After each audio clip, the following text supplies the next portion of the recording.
There's also a report that the US Treasury estimated and warned that up to $6.6 trillion in US bank deposits could be at risk of migrating over to stablecoins, especially if yield-bearing stablecoins became widely available. So to take a step back, when we want to think about the growth and adoption of crypto, we have to think about what could bring the next wave of liquidity for all the users that are currently in crypto and currently still too skeptical and thinking crypto is a scary place, because yes, I agree it is. That still to me is stablecoins, which is very high on this list. It's something that I believe retail gets a lot of benefit from, because instead of earning less than 1% yield on your cash through some of these banks, you could be earning 3, 6% or even more through your stablecoins. Now, the problem here is that all those stablecoins I'd say is good for crypto. It's good for people because it cuts out the middleman.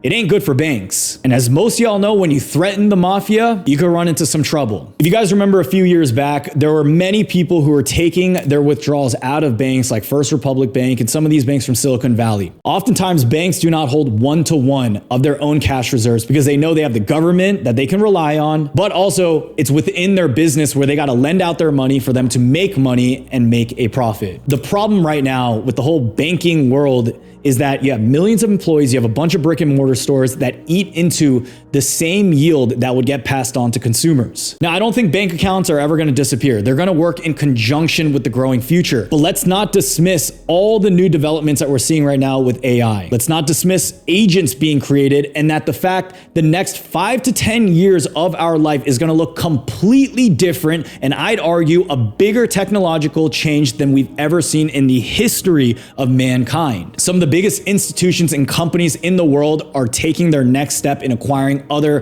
fintech related businesses. To put everything in perspective, guys, stablecoins settled over $33 trillion in transaction volume in 2025. And Visa, they did half. They did $17.1 trillion. Now, it's not just the company acquisitions that are happening and the fact that adoption is growing, but we had the Genius Act that passed a year back, which gave stablecoins a much clearer path. Right now, the Clarity Act is still working its way through the system, but the key takeaway here is that the rules are getting clearer, the structure is also improving, and that makes it a lot easier for just bigger banks, institutions to participate in this next market of where crypto goes next. All right, so where's all this going to next?